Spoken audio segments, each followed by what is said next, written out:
It's no surprise that the nonsense news can create price swings. We know as long-term investors that the short-term hyped headlines can create fear and panic. It can create hope and hopium. But as long-term investors, we're not interested in the emotional swings of price. That's market irrationality. One investor's market irrationality is another investor's profit opportunity.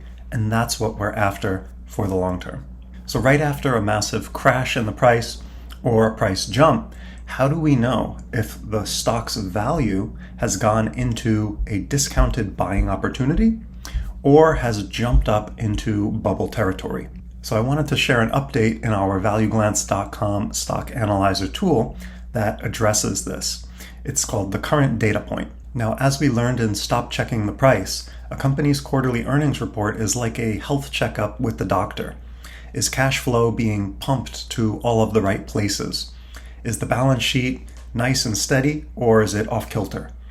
Is the business maintaining a healthy diet of revenue, of income, and regular movements of expenses throughout the corporate bowels? However, these quarterly financial numbers are quarterly, and so we're only getting this checkup 4 times a year. So what happens if there's a big move in the price in between quarters? How can we make investing decisions based on the latest data while still grounding ourselves in the long-term financial quarterly reports? So here we are at ValueGlance.com taking a look at Google. And you can see this is over the last 10 years. We're plotting the ROIC in blue, the cost of capital in orange, and the data points are every quarter, so 4 times a year. The last data point we could see June 2025. We could also plot the hype factor here in green, the equilibrium hype in pink. Again, the last quarter, June 25. We see a hype factor about 5.5, the last time it was reported. But since then, Google has had strong earnings, a favorable ruling in courts related to Google Chrome, the browser. The company crossed $3 trillion market cap. That's something that creates positive headlines, more hype. And so we may ask what happened to the hype factor in the past few months. So you can see there's a button here, jump to today. If we click on that button, we see the hype factor here jumped up. So there's this point that's highlighted here. This is on September 29th. We see the hype factor, the current hype factor is now 7.5, just over 7.5. So there has been a bit of a jump there. The ROIC we see hasn't changed because that's based on the financial reports. But because the hype factor depends on the price and the market cap, it's recomputed and updated. And so that gives us this current data point.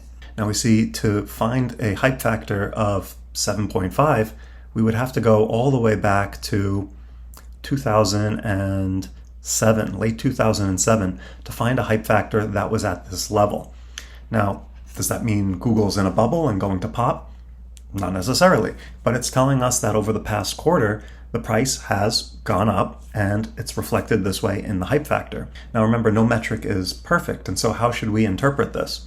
Well, the closer we are to that quarterly data when it's released, the more powerful this metric is because the financial data is hot off the press. But as we get closer to the next earnings, we want to be careful. We want to take this metric with a grain of salt because we're comparing the current price with the last quarter's financial data. So we want to be a little careful as we get closer to that upcoming earnings. But nonetheless, these current data points give us information that we can work with in between quarters that take into account any big price swings based on whatever hype is in the news. So this was the hype factor. We can add in other metrics here. Again, anything that depends on the price and on the market cap. So this is taking a look at the earnings yield, the free cash flow yield. Again, the jump to today button here gives us these highlighted points. And so the free cash flow yield went from, let's say, last quarter 3% and an earnings yield 5.3%. Now jumping to today, clearing out some of these other ones. Our earnings yield 3.9%, free cash flow yield 2.2%. And so with this information, these current data points, we can take into account those price swings that are happening in between the quarterly checkups. Remember, we go to the doctor, we get a physical, we collect more information, and then the doctor can understand our health situation. But in between those checkups, our health is changing, and it's the same for a business. And so we have to keep that in mind, that the fundamentals are changing until we get to the next quarter. But in the meantime, let's take into account those price swings and see if there's an investing opportunity. If you want to analyze your favorite stock and look at the current data points, go check out valueglance.com. There's a free trial there, and you could start picking winning stocks. Remember, no one can predict the future, especially in the near term. But by looking at these long-term trends, we can avoid the hype and the nonsense news. So invest for the long term and keep compounding knowledge.